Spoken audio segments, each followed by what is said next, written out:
Welcome to Mobility for Pickleballers. In the next 10 minutes or so, we're going to focus on ankle mobility. As a physical therapist, there are 3 spots of my whole body that I'm going to make sure stay strong and mobile for the entirety of my life.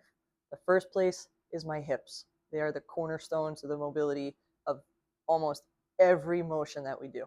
Okay, hips. Second area is my ankles.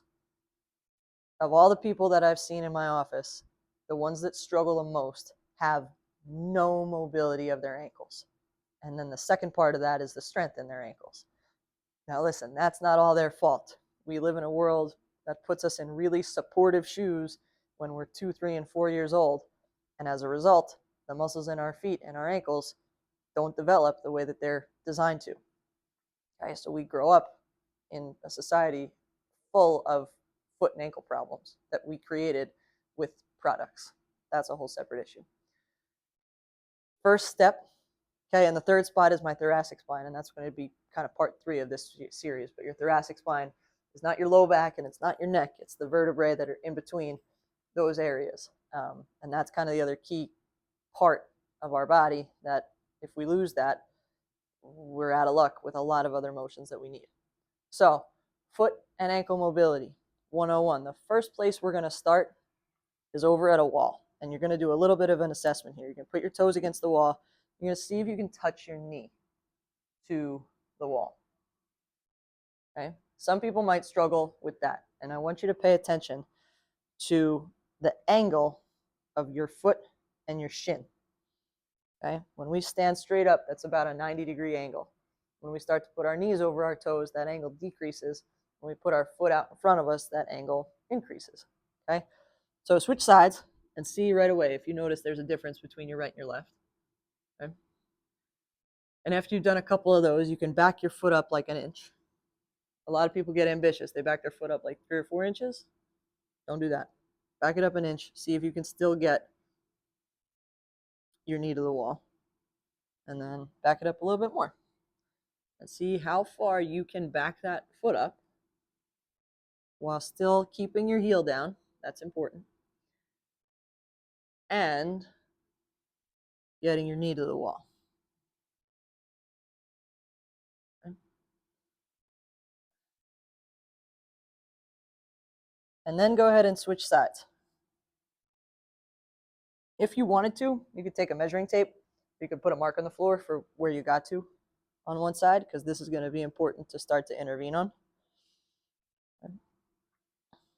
But this is both a assessment and an intervention. So that motion, I'll get a little nerdy on you here. That motion of closing down that angle of your shin and the bottom of your foot is called dorsiflexion. The opposite motion is called plantar flexion, where you increase that angle. Dorsiflexion is really important for walking. I showed this in the hip mobility video, and I'm going to get really close to you. To walk and to run effectively, we need a big angle, a tiny angle, between here and here, right?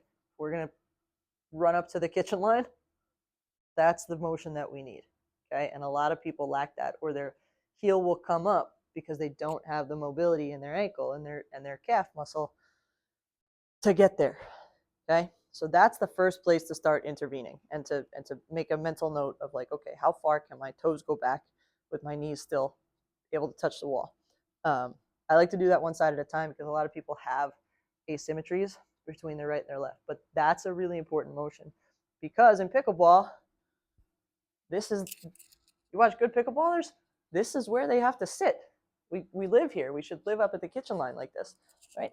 That's an acute angle right there, right? And if you don't have that mobility, you get it from somewhere else. Your body will find a way.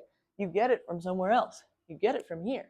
When you're here, you just can't move as easily, right, as you can when you're actually using the muscles in the way they were designed to be used, okay?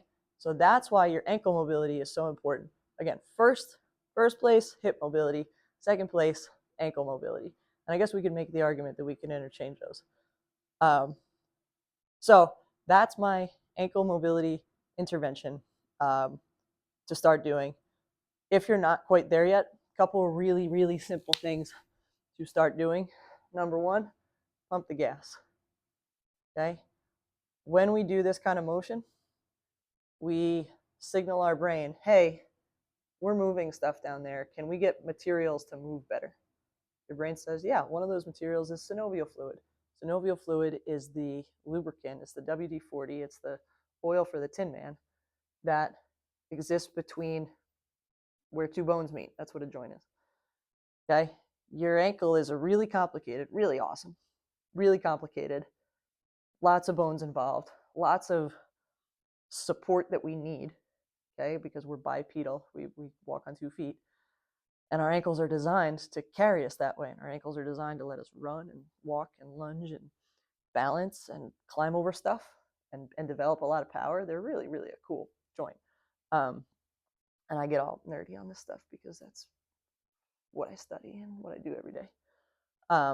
So pump the gas because we're gonna cue some synovial fluid to go in between that ankle joint. Okay. And the other really simple one, and I just like to do this on my back because it's comfortable. Okay, is hug your knee up and then give a couple of little circles, right, in both directions. Okay.